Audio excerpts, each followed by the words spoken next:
Troisième opus de la série vidéo L'Universel ou Rien, relatant l'aventure créatrice d'un album rock éponyme. Album qui se veut plus proche du chant médecine que d'une énième production pour l'industrie du spectacle. Précisons que guérir, au sens chamanique, veut dire se défaire d'un mal-être, en restaurant une harmonie perdue. Ce soin dépasse les limites de l'individu, embrassant le domaine des esprits, de l'invisible. Et la musique, l'art en règle générale, y prend toute sa grande part émotionnelle.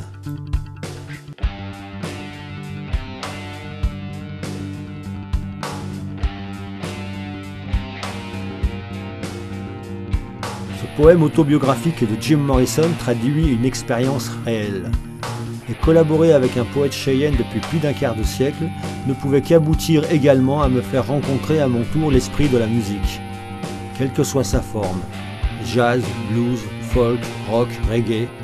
Cet esprit est pure énergie, home, vibration originelle de la matière à l'échelle quantique, et dont Orphée et sa lyre sont la traduction en théorie des cordes avant l'heure. Cette énergie orphique perceptible à travers l'art est souvent captée dans le rock par l'excès et la démesure, symbolisée par un autre demi-dieu, Dionysos, avec tous les risques auxquels cet archétype expose. Nietzsche, le philosophe de Jim Morrison, et Morrison lui-même en payèrent le prix fort. La résonance orphique pour une approche artistique, plus introspective, plus initiatique, s'exprime pleinement dans un courant du rock dit progressif. L'album qui reste un phare pour celui des poètes sauvages est incontestablement The Lamb Lies Down on Broadway, de Genesis, le dernier album du groupe avec le charismatique Peter Gabriel. Un double album concept datant de 1975, point d'orgue du rock progressif, avant le retour en masse du commercial et du calibré dans la foulée de la contre-révolution néolibérale. Préado au même âge, cet album me fascinait, justifiant que je cherche dans mon anglais scolaire à en comprendre le sens initiatique. Cet opéra rock racontait l'histoire de Raël, un jeune portoricain en quête de son frère John dans l'enfer urbain de New York. Histoire d'alter ego. L'agneau gît sur Broadway, référence christique comme toujours avec Peter Gabriel. Dois-je m'en étonner avec le recul, un titre de Lamia, s'inspirait d'un poème de John Keats. En 2012, pour mes 50 printemps, au prix de quelques nouveaux acouphènes, je me vis offrir sa représentation à l'identique de celle jouée par Genesis.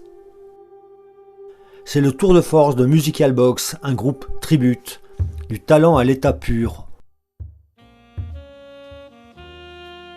Il me semble d'ailleurs de mémoire que mes premières compositions poético-musicales remontent à cette époque.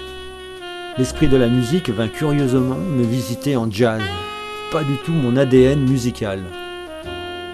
Mais logique semble-t-il, puisqu'un ami à qui je confiais cette singularité me fit remarquer que le jazz était la musique qui laissait le plus de place aux mots. À la différence de l'album de Genesis, L'Universel ou Rien ne suit pas une trame narrative précise, mais épouse plutôt la forme d'un kaléidoscope de situations où l'on retrouve le mythe d'Orphée initial ou modifié. Pour rappel, Orphée est l'archétype du poète et du musicien, mais dans la fonction de chantre de la nature et d'intercesseur qui révèle aux hommes le chemin du bonheur éternel. Je me dois de préciser un bonheur qui ne doit rien économiquement à la souffrance d'autrui. Et cette prérogative anticapitaliste est de fait purement politique. Chant pour raffermir les cœurs, déjà enregistrés sous la forme d'un duo, exorcisait cette peste de l'âme, cette perversion de l'économie qui, dopée à la révolution industrielle au début du XIXe siècle, allait accélérer la colonisation génocidaire du continent de la tortue. Guérilla, guérilla, l'art désarmant de combattre. Guérilla, guérilla. Guérilla, guérilla, l'art désarmant de combattre. Guérilla, guérilla. Antérieur à la Grèce antique, Orphée porte encore l'essence mystique de la poésie, son héritage du chamanisme. Transcendant le temps et l'espace, Orphée incarne la puissance du passeur capable de mettre l'univers en résonance. Le monde minéral et le monde animal, le monde visible et celui des ombres. Tel le chaman chargé de la bonne entente des hommes avec la nature.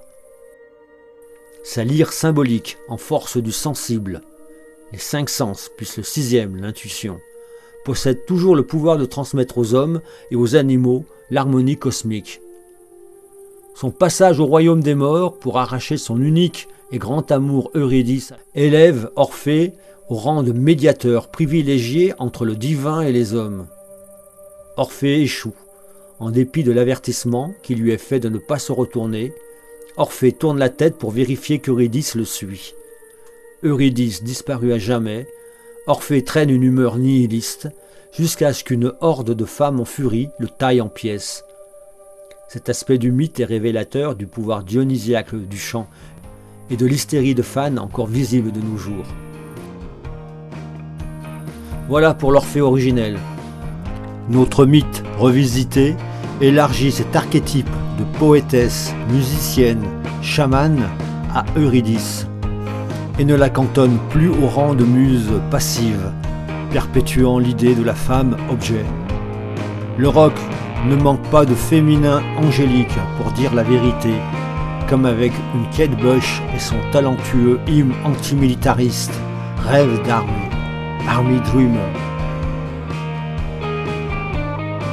La spécificité de l'album L'Universel ou Rien est de restaurer la relation homme-femme, non sur la base du genre, mais comme des polarités énergétiques complémentaires, captatrices du divin, un symbolon.